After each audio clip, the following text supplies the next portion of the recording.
Welcome to South South News. I'm Bill Miller.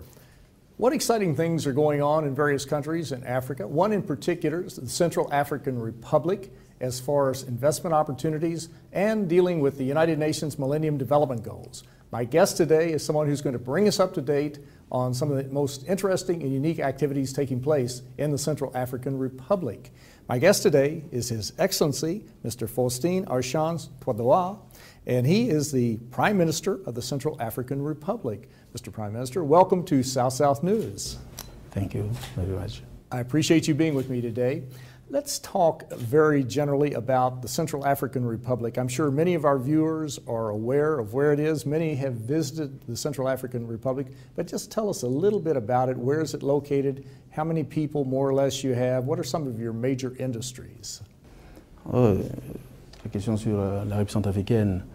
La République centrafricaine est un pays qui est pratiquement au centre de l'Afrique, qui est limité par le Soudan, le Tchad, le Cameroun, le Congo démocratique et le Congo Brazzaville. Et c'est un pays qui a à peu près 623 000 km², un pays en voie de développement où il y a beaucoup de potentialités en termes des mines, en termes d'agriculture, mais qui a des possibilités inexploitées. Alors donc c'est un jeune pays qui a besoin d'investisseurs pour mettre en exergue ses potentiels au niveau de l'agriculture, au niveau des mines, pour son développement. Now you mentioned agriculture and several other items that are taking place in your country. The Central African Republic, as with many other African countries, I'm sure is very interested on recruiting new investments into the country, having people come in to make economic investments. What are some of the investment opportunities in your country, and how can businesses participate and be more involved in the Central African Republic? Oui, il y a beaucoup d'opportunités d'investissement pour la République centrafricaine. Aujourd'hui, sur le plan juridique, il y a un cadre juridique qui peut intéresser donc les prochains, donc les investisseurs qui veulent s'installer en Centrafrique. Nous avons mis en place ce qu'on appelle le guichet unique pour permettre justement de faciliter aux futurs investisseurs leur implantation en République centrafricaine.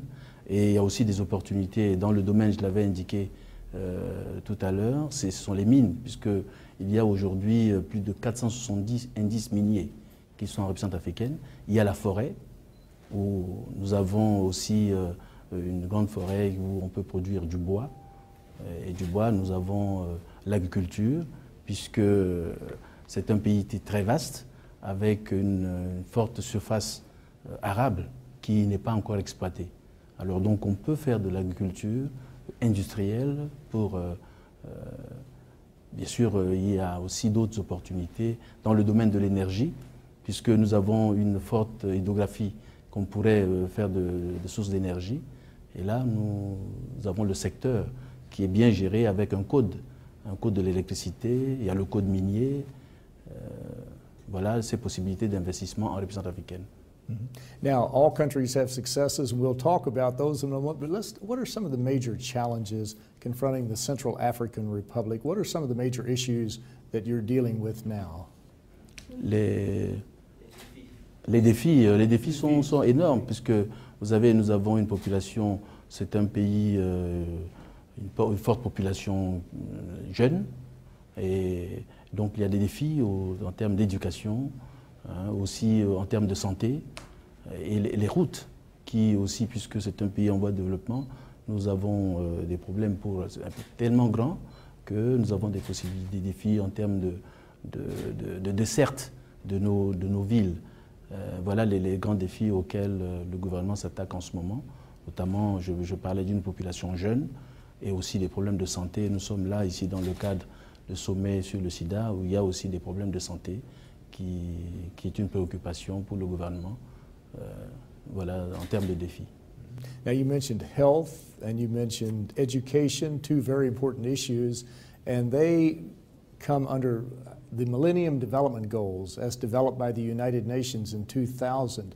What are some of the areas where you're moving forward to improve, reduce maternal health problems, to improve educational opportunities for students in the Central African Republic? What are some of your success stories? Oui, il y a beaucoup de succès. Comme je l'avais indiqué, le secteur, tous les domaines sont aujourd'hui, nous avons pu mettre des cadres juridiques pour chaque secteur. Aujourd'hui, nous étions quelques années, il y a dizaines d'années, un pays en conflit. Maintenant, il y a la paix qui s'installe.